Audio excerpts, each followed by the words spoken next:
Bismillahirrahmanirrahim. Assalamualaikum warahmatullahi wabarakatuh.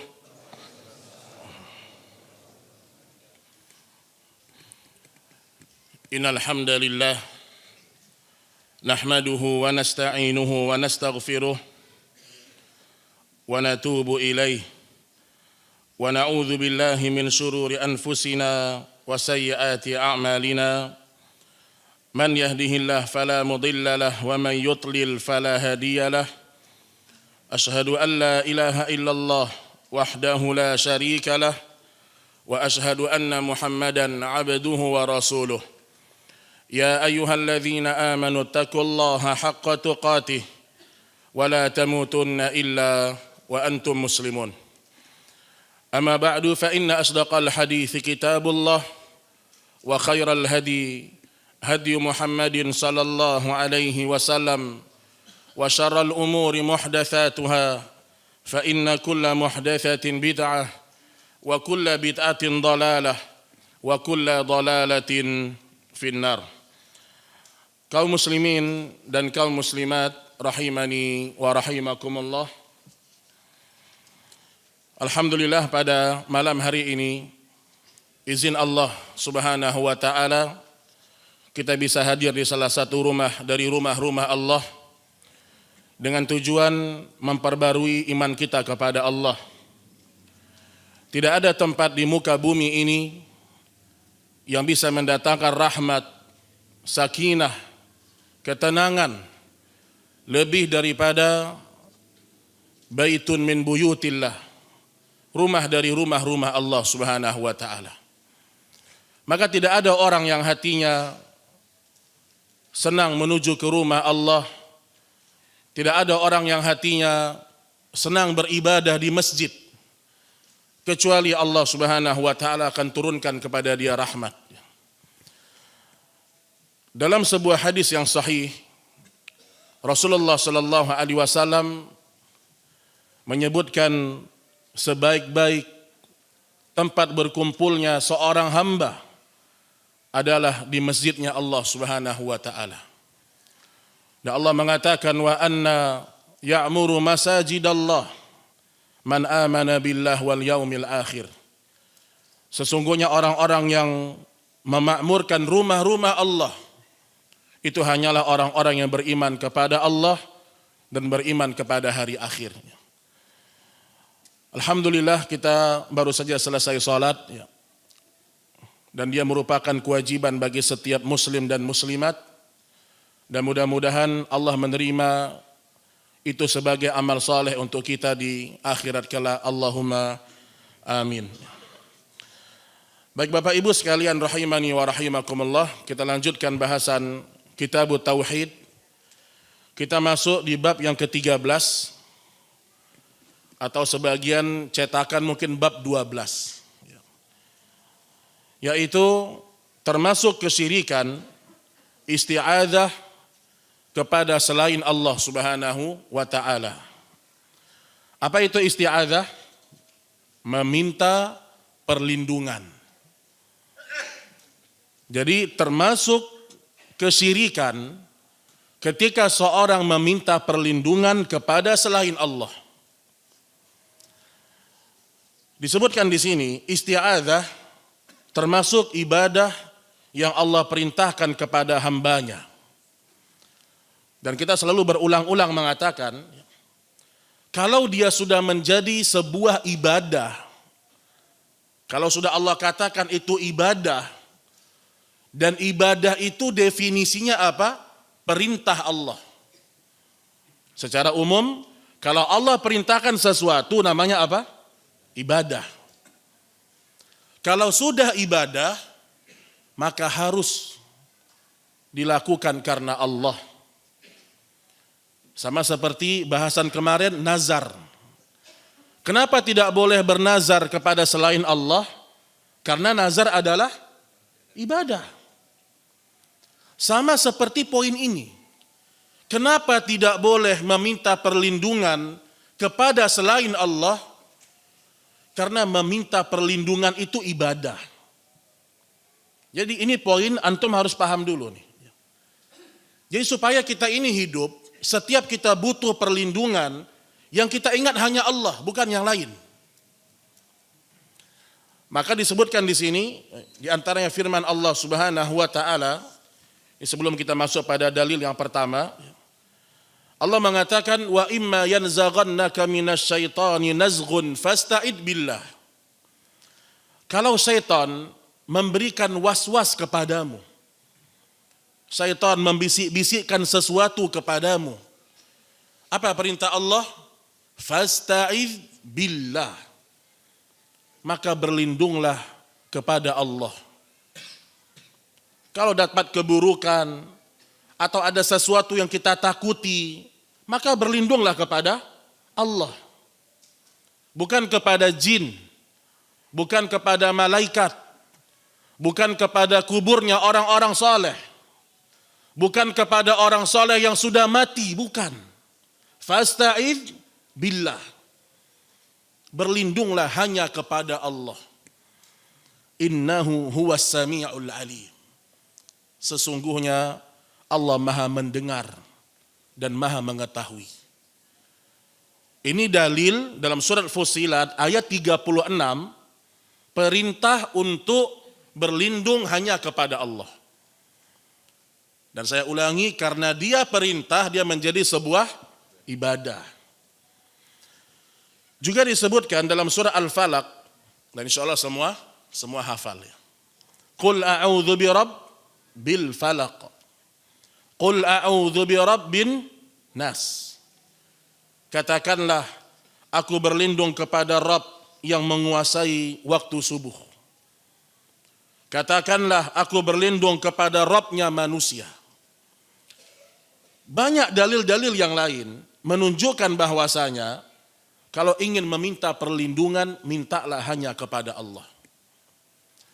Bapak Ibu sekalian, dalam bahasa Arab, isti'adzah ini itu diambil dari wazan apa itu? Mana santri? Santrinya bubar, mana santrinya? Ada. Isti'adzah itu apa fi'il madinya? Isti'adzah. Jadi secara ringkas dalam bahasa Arab, kalau depannya istaf'ala sama kayak istaghatha, yastaghithu, istighathah, itu maknanya talab. Jadi kalau isti'adzah itu talabul audz, meminta perlindungan. Jadi sama kayak isti'anah. Isti'adzah, isti'anah itu kan wazannya sama. Maka artinya apa? Tolab, meminta. Tolabul aun, meminta tolong. Istighatsah, apa arti istighatsah? Meminta tolong dalam kondisi terdesak. Tolabul ghauth. Jadi dalam bahasa Arab biasanya wazan yang seperti ini itu maknanya minta kepada Allah Subhanahu wa taala. Faham? Enggak paham juga enggak apa-apa ya. Muqaddimah aja. Baik Bapak Ibu sekalian ya. Kita masuk kepada dalil yang pertama dalam kitab ini, dalam surah Al-Jin ayat yang ke-6. Dan selalu kita ulang-ulang, kitab tauhidnya Syekh Muhammad bin Abdul Wahhab ini isinya Al-Quran, hadis, ucapan sahabat. Itu aja isinya. Ada sedikit penjelasan beliau. Maka kitab tauhid Syekh Muhammad bin Abdul Wahhab rahimahullah rahmatan wasi'ah sangat bagus untuk dihafalkan. Dulu santri-santri ya, biasa santri itu dia pasti menghafal beberapa matan. Dari akidah dimulai dari apa dulu? Usul salasah. Itu santri harus hafal itu, usul salasah itu. Selesai usul salasah apa lagi? Qawaidul arba. Selesai qawaid apa lagi? Nawaqidul Islam. Selesai itu apa lagi? Kitabut tauhid. Udah bisa jadi ustadz dia? Belum, masih banyak lagi. Jadi ustadz itu enggak langsung tiba-tiba muncul dia. Saya ingin mengatakan di sini, Seorang jangan dia terlalu berani untuk berbicara tentang agama Allah sampai dia pernah belajar. Minimal 10 tahun. Karena musibah di masa sekarang, Pak. Baru bisa sedikit bahasa Arab, sudah tampil. Dan sudah banyak kerusakan yang mereka buat, itu lebih banyak daripada perbaikan.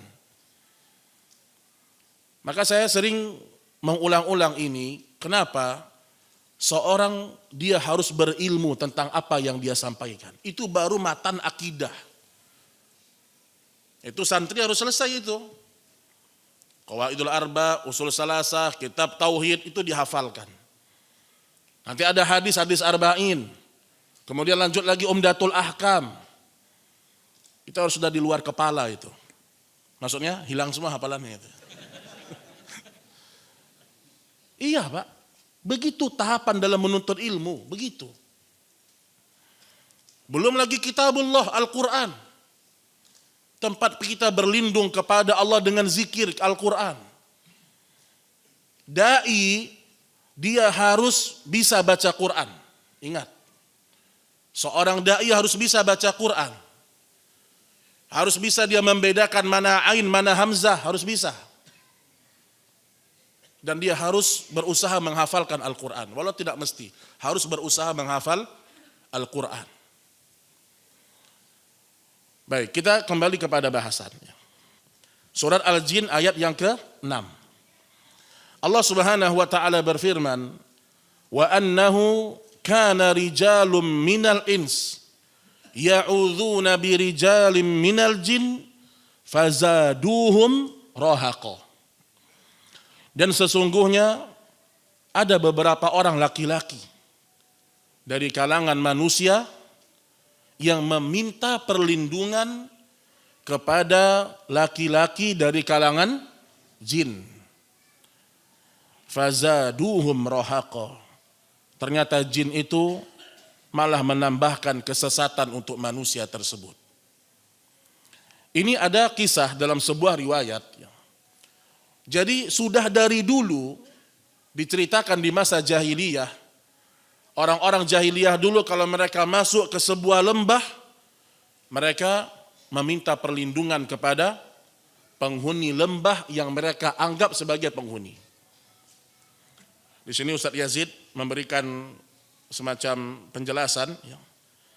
Beliau mengatakan seperti perbuatan sebagian orang yang melewati kuburan atau tempat yang mereka anggap angker.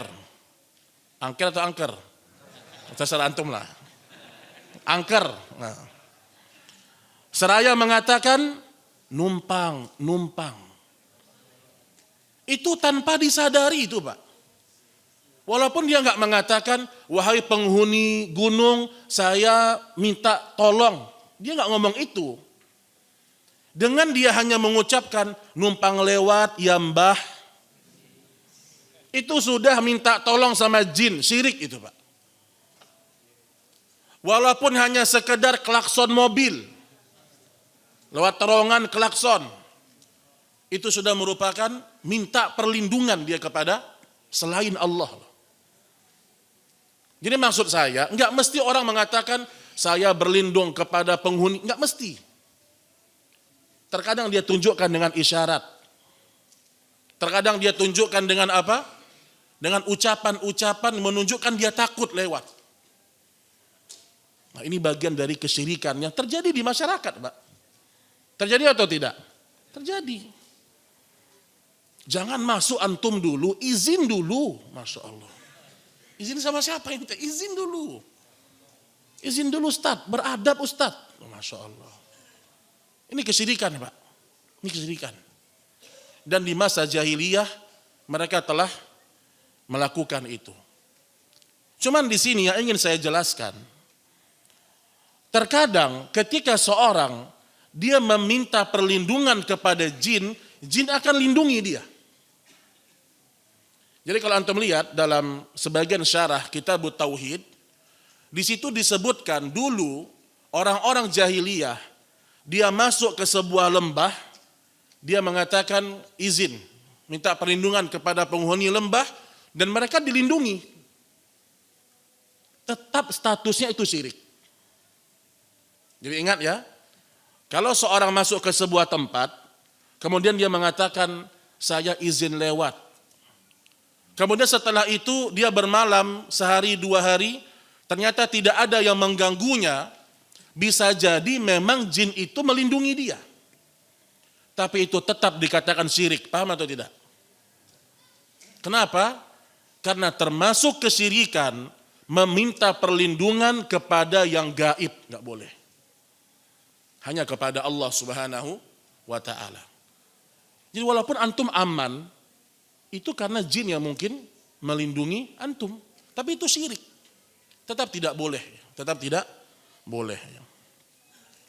Baik Bapak Ibu yang dirahmati Allah Subhanahu wa ta'ala. Ada beberapa jenis isti'adzah yang harus kita fahami. Pertama, isti'adzah dengan menyebut nama Allah Subhanahu wa ta'ala. Jadi cara kita meminta perlindungan itu ada beberapa cara. Pertama dengan menyebut nama Allah Subhanahu wa ta'ala. Seperti seorang mengatakan a'udzu bikalimatillah. Bukan ini dalilnya ya. Dalil bukan ini. Nanti ini yang kedua. Seorang misalnya menyebutkan Allahumma inni a'udzubika, itu. Disebutkan nama Allah, maksudnya begitu, Pak. Allahumma inni a'udzubika min ilmin la yanfa, misalnya. Kan banyak doa-doa yang kita berlindung dengan nama Allahumma gitu. Ini cara yang pertama.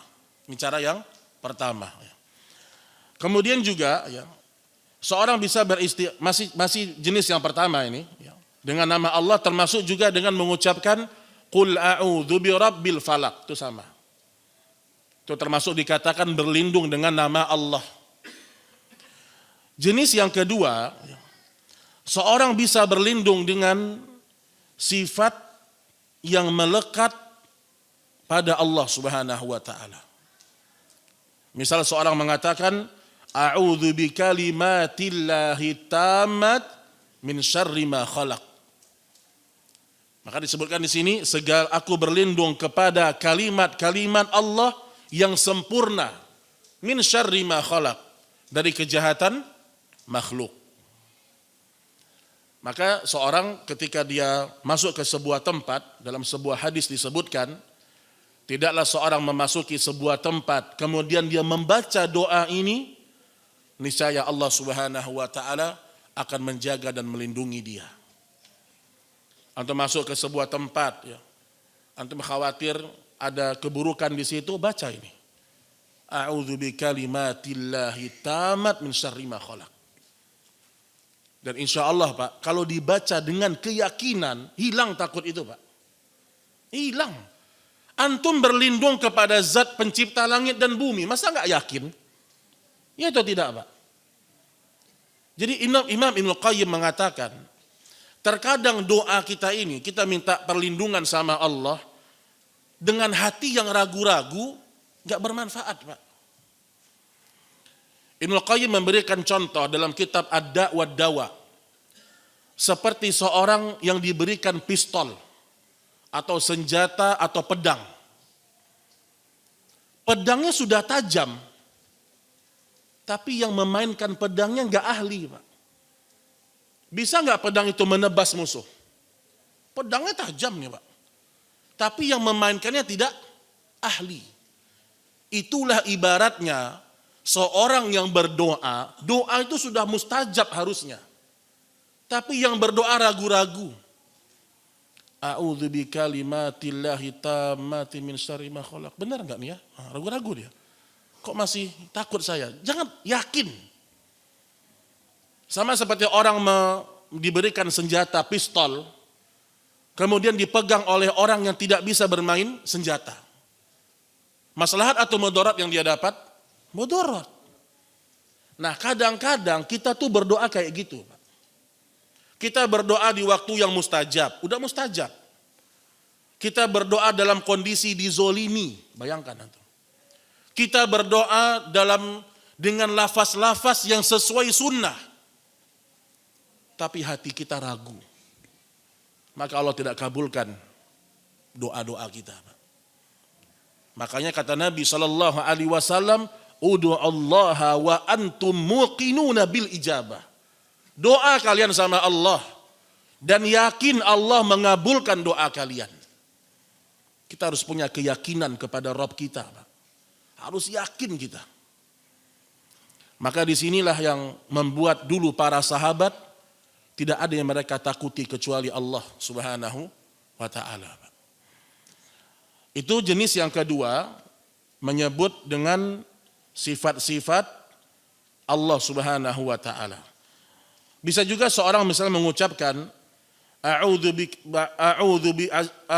bi'izzatillah wa qudratihi min syarri ma ajidu wa uhadzir.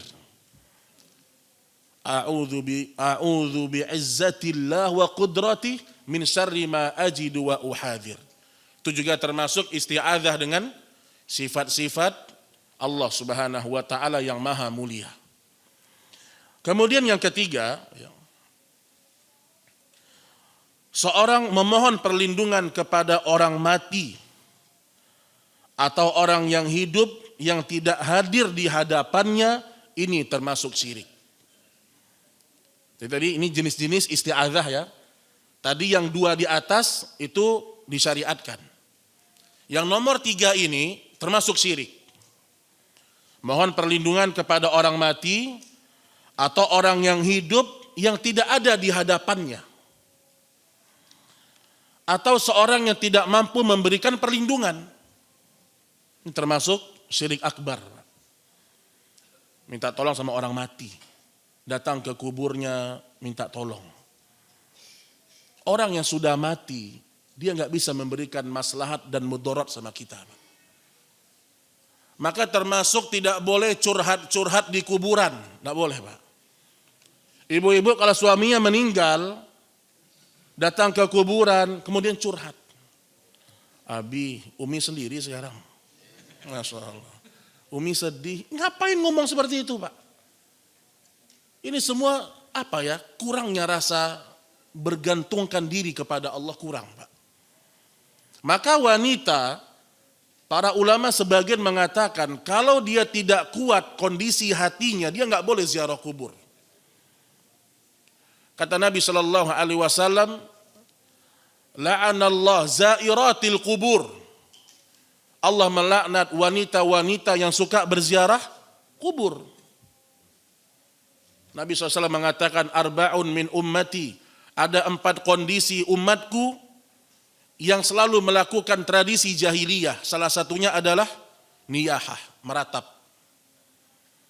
Maka para ulama sebagian mengatakan wanita mutlak haram tidak boleh ke kuburan. Tapi pendapat yang lebih kuat, pendapat yang kedua, boleh tetapi tidak boleh terlalu sering dan tidak boleh dia niyahah di situ. Ini terutama perempuan ya, karena mereka punya hati yang lemah. Maka bukan aib, Pak, bukan aib. Misalnya begini nih. Ada seorang wanita, ibunya meninggal. Kemudian dia bilang, saya nggak kuat ke pemakaman. Itu bagus. Itu bukan aib bagi dia. Karena dia tahu kondisi jiwanya. Yang tadinya dia sudah ridho, ikhlas dia dengan kepergian ibunya. Kalau dia pergi ke pemakaman, dia lihat ibunya diturunkan ke liang lahat, mungkin hatinya mulai berubah. Yang tadinya sudah ikhlas, gak ridho lagi dia dengan takdir Allah. Makanya antum kalau punya keluarga perempuan, kemudian dia tidak mau pergi ke kuburan menyaksikan pemakaman jenazah, jangan dipaksa. Berarti dia merasa dirinya gak kuat. Ya, tidak kuat. Lihat sebagian perempuan, dia berdiri tegak dekat liang lahat itu, Pak. Kemudian nangis-nangis meratap, diturunkan orang yang dia cintai mau ke liang lahat. Maka di sini orang yang sudah mati nggak boleh kita minta tolong. Tapi itulah yang terjadi kepada umat ini, Pak ya. Tetap mereka minta-minta kepada ahli kubur. Dan terkadang mereka melakukannya karena nggak paham kalau itu syirik. Dia bilang, Ustadz, kami nggak minta sama penghuni kubur, nggak minta. Kami mintanya sama Allah, cuman lewat perantara mereka. Apa jawaban kita? Itulah yang syirik itu. Paham nggak? Itu tuh syirik gitu loh. Jadi orang kadang-kadang dia memahami syirik itu minta sama kubur. Syirik itu menjadikan orang mati sebagai wasilah. Itu yang disebutkan sebagai sebuah kesyirikan.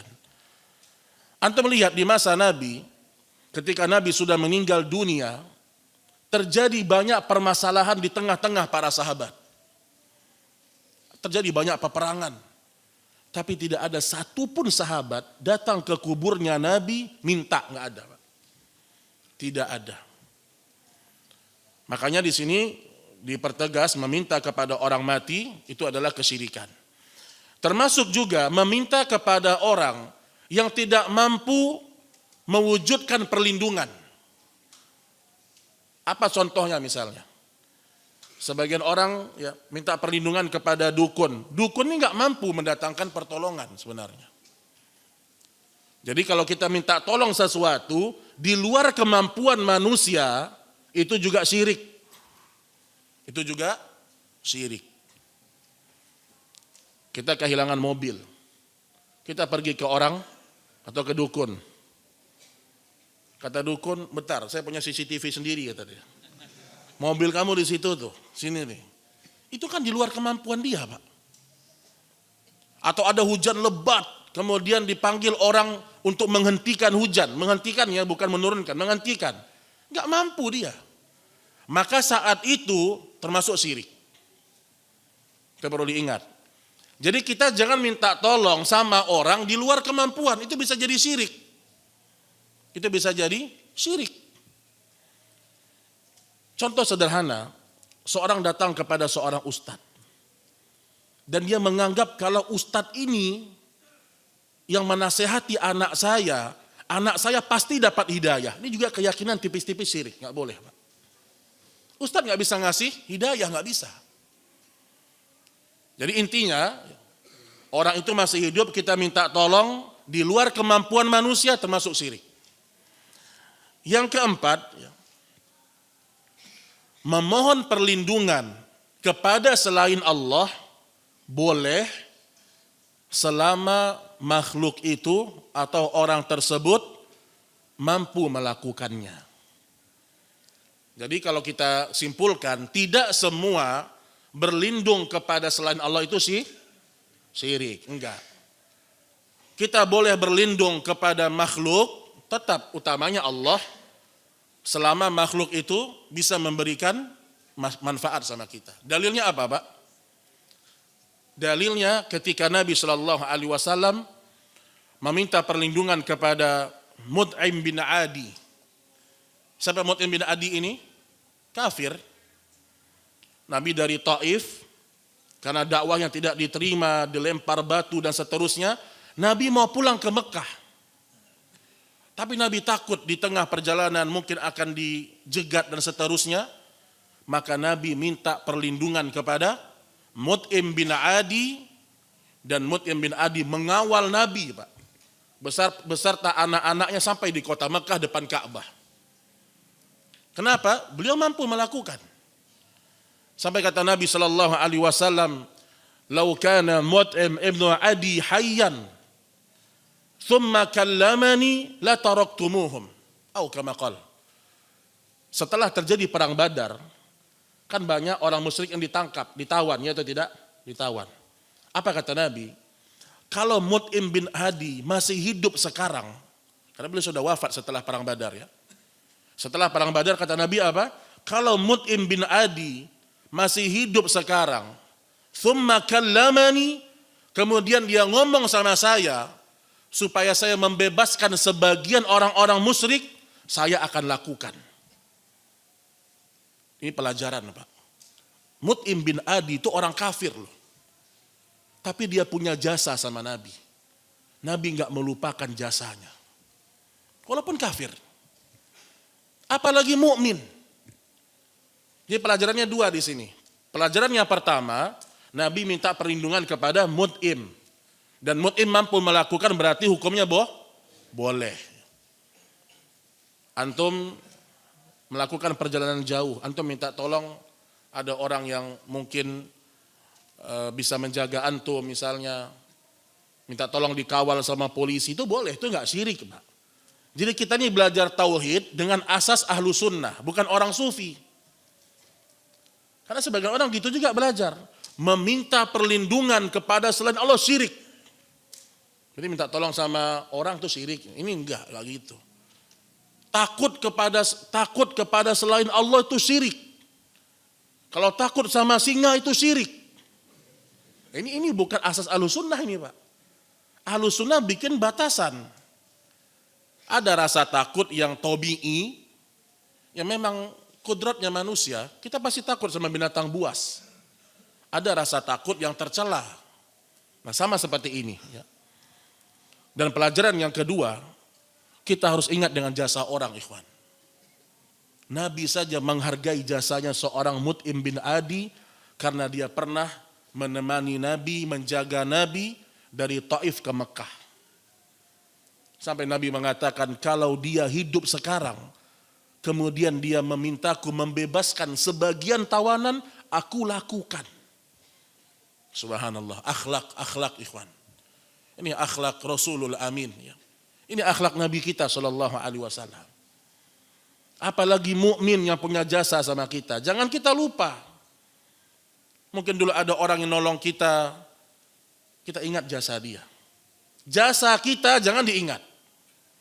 Wa yut'imuna at-ta'ama 'ala hubbihi miskinan wa yatiman wa asira. Para sahabat itu mereka kalau memberikan sedekah, pertolongan kepada orang-orang miskin, yatim, tawanan perang, mereka melakukannya karena Allah. Kita kalau bantu orang lupakan kebaikan kita. Tapi ketika ada orang yang bantu kita, ingat jasanya, catat namanya itu. Si fulan pernah bantu saya, catat. Suatu saat kita ada rezeki berbagi sama dia. Itu sifat seorang muslim, Pak. Muslim itu begitu dia. Dia tidak cepat melupakan jasa orang-orang yang telah berbuat baik sama dia. Baik, jadi itu dia. Ada 4 jenis isti'adzah. Yang pertama dan yang kedua dan yang keempat itu hukumnya boleh disyariatkan. Adapun yang ketiga tadi hukumnya tidak boleh. Baik kaum muslimin dan muslimat rahimani wa rahimakumullah. Disebutkan oleh penulis kitab rahimahullah rahmatan wasi'ah.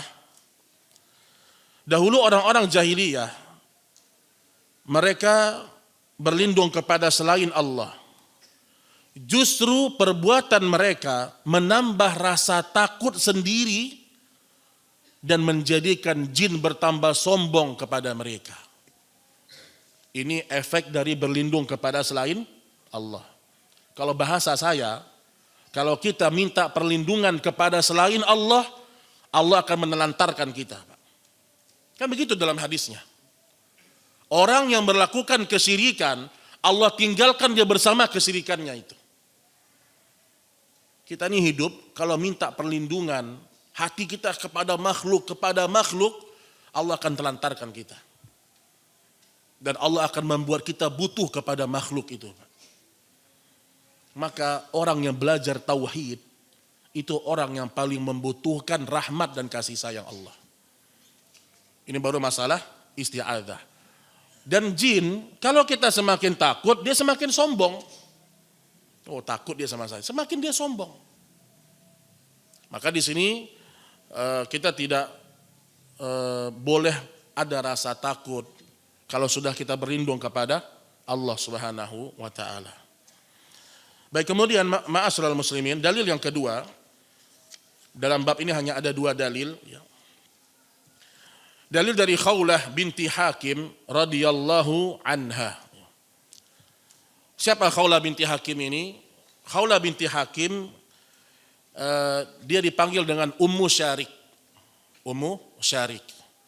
Dan beliau adalah istri dari Utsman ibnu Maz'un. Bukan Utsman bin Affan ya, Utsman bin siapa? Maz'un. Ya. Ada nama sahabat yang mirip-mirip. Ada Ibnu Mas'ud, ada Abu siapa? Abu Mas'ud. Iya, mirip-mirip.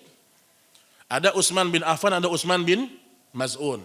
Nah, Khawlah binti Hakim ini istri dari Utsman ibn Maz'un. Siapa Utsman ibn Maz'un? Sedikit lagi sebelum azan. Utsman bin Maz'un adalah sahabat Nabi yang pertama kali dimakamkan di Baqi radhiyallahu taala anhu. Baik, setelah azan kita lanjutkan sedikit ya. Mungkin sekitar 10 menit, setelah itu kita selesai insyaallah taala ya. Barakallahu fikum wa sallallahu ala nabiyina Muhammad walhamdulillahi rabbil alamin. Kita lanjutkan sedikit ya. Dengan beberapa materi, kemudian kita tanya jawab insyaallah. Setelah itu kita sholat ya. Baik Bapak Ibu sekalian rahimani wa rahimakumullah. Hadis dari Khawlah binti Hakim, dia bercerita, sami'tu Rasulullah sallallahu alaihi wasallam yaqul, aku mendengar Nabi sallallahu alaihi wasallam bersabda, man nazala manzilan, barang siapa yang singgah di suatu tempat. Thumma qal, kemudian mengatakan, a'udzu bikalimatillahi tammat min syarri ma khalaq. Aku berlindung dengan kalimat-kalimat Allah yang sempurna dari kejahatan seluruh makhluk. Apa kata Nabi sallallahu alaihi wasallam di sini? Lam yadurruh syai'un hatta yartahila min manzilihi dzalik. Maka niscaya tidak ada sesuatu pun yang akan membahayakan dirinya sampai dia beranjak dari tempat tersebut. Jadi ini kita baca, ini sunnah Nabi Sallallahu Alaihi Wasallam. Antum baru pindah rumah nih. Orang bilang, wih ini rumah nih kosong udah lama ini. Kenapa kosong? Berapa setahun kontraknya? Setahun cuma 6 juta. Kok murah, rumah besar. Ternyata terakhir ada orang yang mati bunuh diri. Masa. Berani nggak antum?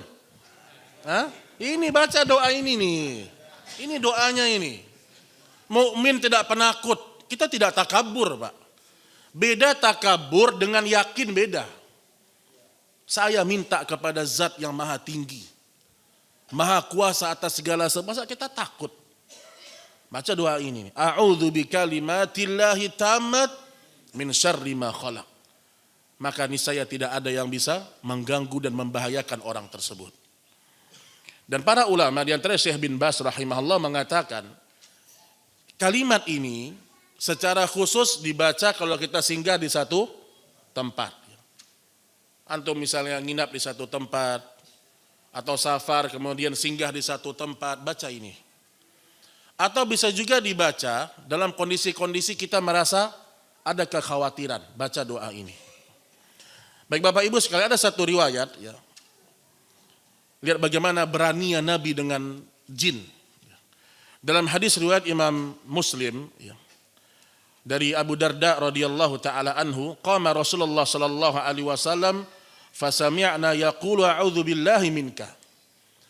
Dalam hadis riwayat Imam Muslim, Nabi pernah salat, kemudian Nabi mengatakan a'udzu billahi minka.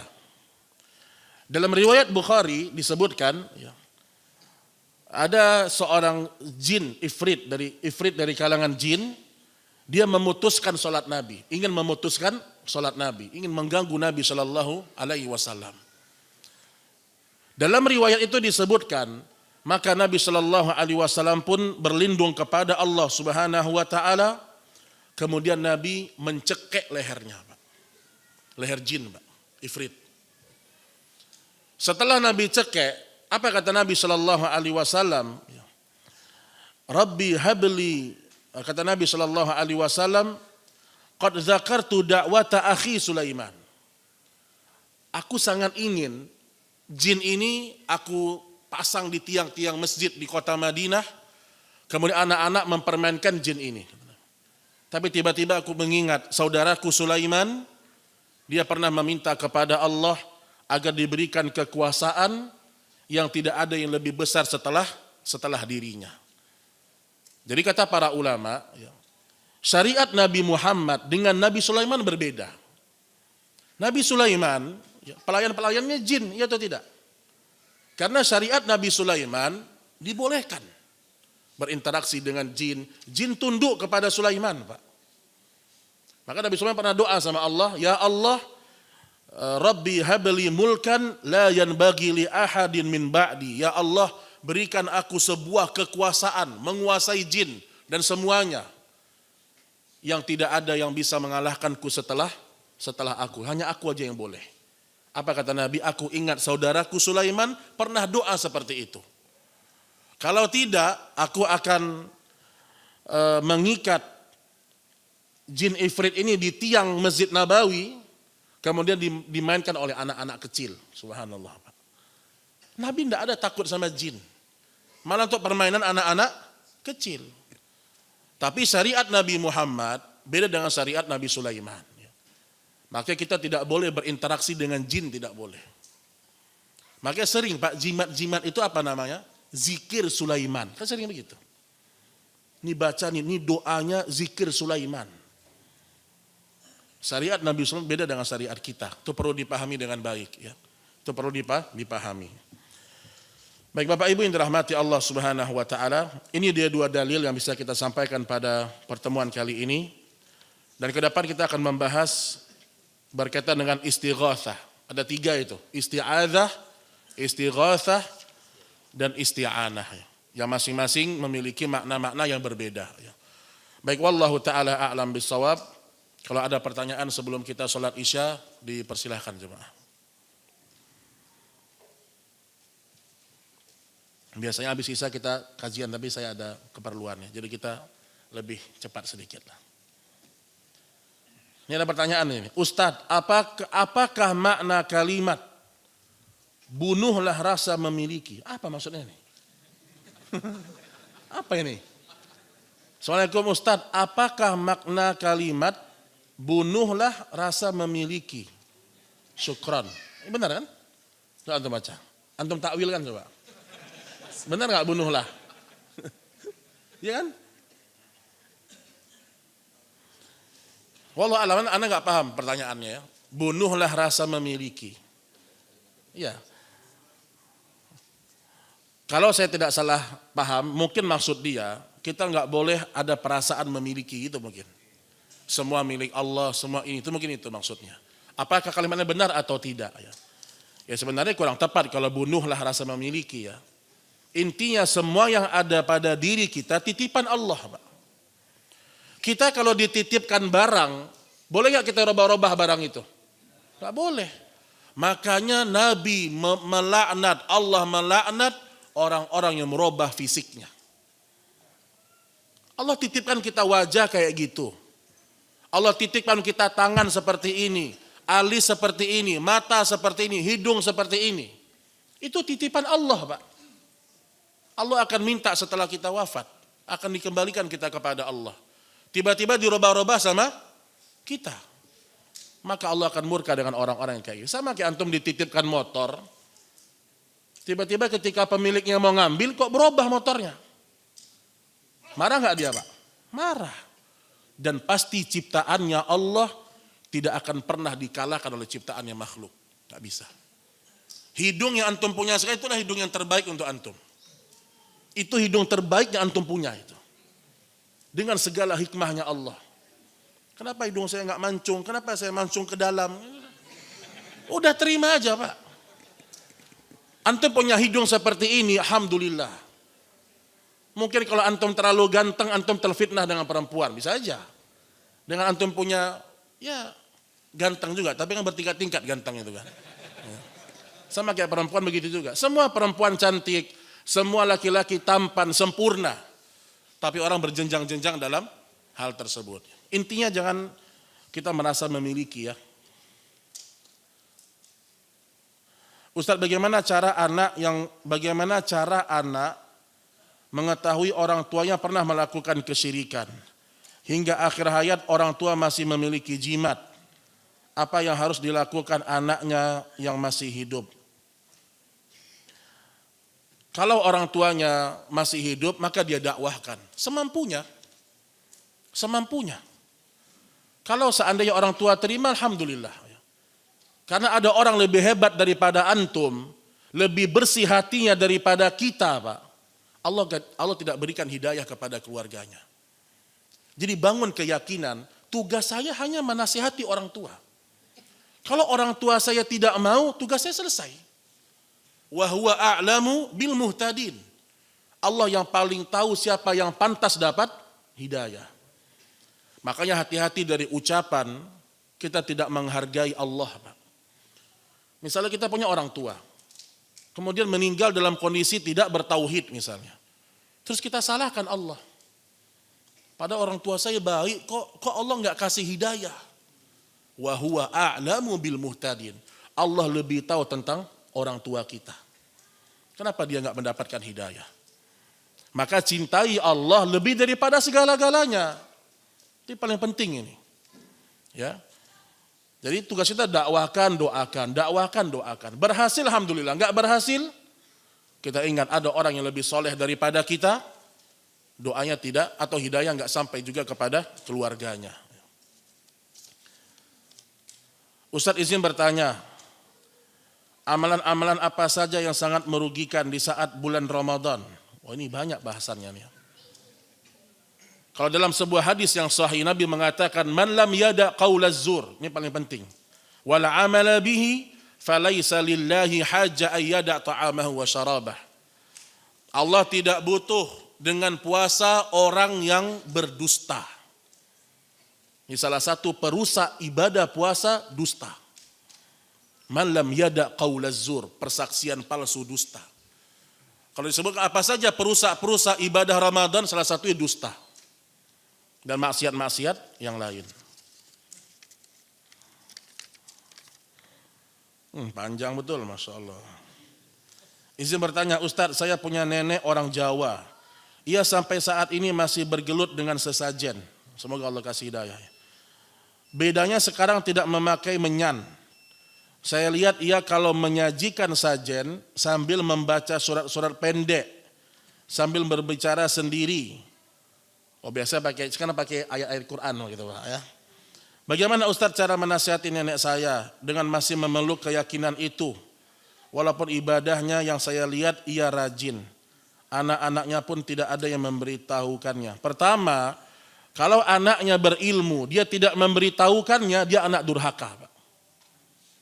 Anak durhaka, anak yang lihat orang tuanya mau masuk ke neraka jahanam dia diamkan. Ini anak durhaka ini. Walaupun tiap bulan dia kirim uang. Ini ibaratnya ibu kita nih melakukan kesirikan, kita diam aja. Dengan alasan takut nyinggung ibu kita. Ini sama ibaratnya antum melihat ada api yang mau menimpa ibu antum diam aja. Biarlah ibu itu sakit hati dia, tapi sampai kebenaran sama dia. Mudah-mudahan terngiang-ngiang di benak dia, kemudian dia taubat dapat hidayah. Jadi maksud saya, ya, anak kalau mendiamkan ayah ibunya, terutama syirik ya, dia harus terus dakwahkan dengan lemah lembut. Kemudian dia dekati ayah ibunya. Ini masalah syirik soalnya. Kalau dosa yang lain, mungkinlah seorang masih berharap rahmat Allah mungkin besok di akhirat diampun. Tapi di syirik ini berbahaya. Makanya Ibrahim, apa kata Nabi Ibrahim? Inni bari'um mimma ta'budun. Wahai ayahku, aku berlepas diri dari apa yang kamu sembah. Ini dalil bahwasanya Ibrahim menyampaikan dengan lantang dakwahnya kepada ayah ibunya. Jadi kalau kita benar-benar sayang sama ayah ibu kita, nasihatin. Kalau sudah masalah-masalah yang seperti ini. Walaupun dia baca surat-surat pendek, tapi kalau ada kemenyannya sama aja Pak. Itu juga syirik. Jangankan itu, antum tulis ayat Quran, antum gantung di mobil antum merasa dengan digantung ini, mobil saya aman, gak tabrakan, itu termasuk syirik. Kecuali antum gantung untuk dibaca, itu baru beda cerita. Ya, jadi tolong dibedakan ya. Terakhir. Ada lagi? Masih tambah lagi, Masya Allah. Tambah cik. Ustadz mau tanya terkait tadi tentang Mut'im bin Adi. Yang seperti Ustadz tadi sebutkan, apakah boleh kita menolong atau meminta pertolongan kepada yang bukan mahram kita tentang suatu hal di mana di situ dapat menimbulkan fitnah yang pada kenyataannya hanya benar-benar murni sebatas mau menolong atau meminta tolong saja. Pertanyaannya terlalu global. Minta tolongnya seperti apa? Hukum asalnya kita saling tolong menolong kepada yang mahram dan kepada yang bukan mahram. Cuman kita perlu contoh ya. Karena disebutkan ada fitnah di sini kan. Jadi jangan sampai antum nolong orang, mungkin nolong seorang akhwat, niat antum nolong tapi muncul fitnah, ini juga nggak boleh. Ini juga tidak boleh. Antum sedang berdiri di tengah jalan nih. Antum melihat ada anak gadis mau nyebrang. Oh, antum semangat nyebrang. Antum subhanallah sampai jatuh, Pak. Lihat. Ini kurang besar mejanya ini. Antum melihat nih, antum mau nyebrang nih, antum mau nyebrang. Antum melihat ada anak muda, anak gadis perempuan masih muda. Antum segera tolong dia. Fitnah bagi antum. Ya, fitnah. Tapi kalau yang mau nyebrang nenek-nenek, antum biarin aja. Ini jadi maksud saya ya, tolong menolong disyariatkan. Tapi ketika muncul fitnah, antum menghindar dari fitnah. Ingat kaidah agama kita, Pak. Ada maslahat, ada mudarat. Mana yang lebih dipentingkan? Mengambil maslahat atau menghindarkan mudarat? Menghindar mudarat, Pak. Biarlah kita nggak nolong orang, tapi kita terjaga dari fitnah. Itu lebih utama. Mengambil manfaat itu nomor 2. Yang paling penting dulu menghindar dari mudarat. Dalilnya apa? Kisah Badui kencing di masjid. Dari situ ulama mengambil kesimpulannya. Dia kencing di masjid mudarat atau tidak? Mudarat, tapi Nabi biarkan. Kenapa? Karena kalau Nabi cegah saat itu, maka lebih parah kondisinya. Mungkin airnya bisa terbuang kemana-mana, dia merasakan sakit karena menahan air, kencingnya dan seterusnya. Jadi antum kalau pengen nolong orang yang jelas-jelas saja, intinya gitu. Ya, jadi kalau antum sudah berhadapan dengan yang bukan mahram, itu antum sudah mulai mawas diri. Ini bukan mahram saya. Ada batasan. WA sama yang bukan mahram ada batasan, ikhwan. Kalau antum WA dengan istri orang, antum ada kelezatan, antum zina hati itu. Seorang nelpon nih dengan seorang akhwat, setengah jam, sejam. Istri yang ngomong 5 menit, capek-capek. Sama istri orang ngomong berjam-jam. Apa kata para ulama? Berarti dia merasakan kelezatan pada yang tidak halal. Itu fitnah. Jadi maksud saya, perhatikan siapa yang antum tolong ya. Dan tidak ada fitnah yang lebih besar daripada fitnah wanita. Itu luar biasa. Afwan Ustaz mau bertanya di luar tema. Kalau menerima barang dari seorang itu boleh Ustaz? Tapi kalau barang itu kita terima dan kita menggunakannya, apakah itu ada hukum-hukumnya? Iya.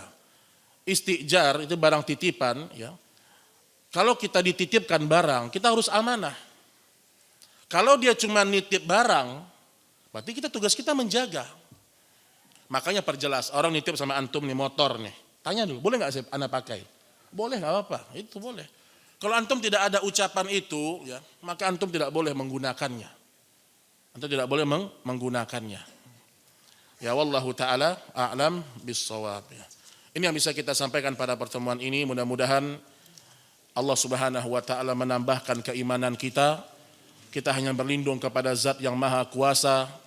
Dan semoga Allah subhanahu wa ta'ala terima semua amal ibadah kita. Wa sallallahu ala nabiyyina Muhammad. Walhamdulillahi rabbil alamin. Subhanakallahumma wa bihamdik. Asyhadu an la ilaha illa anta astaghfiruka wa atubu ilaik. Assalamualaikum warahmatullahi wabarakatuh.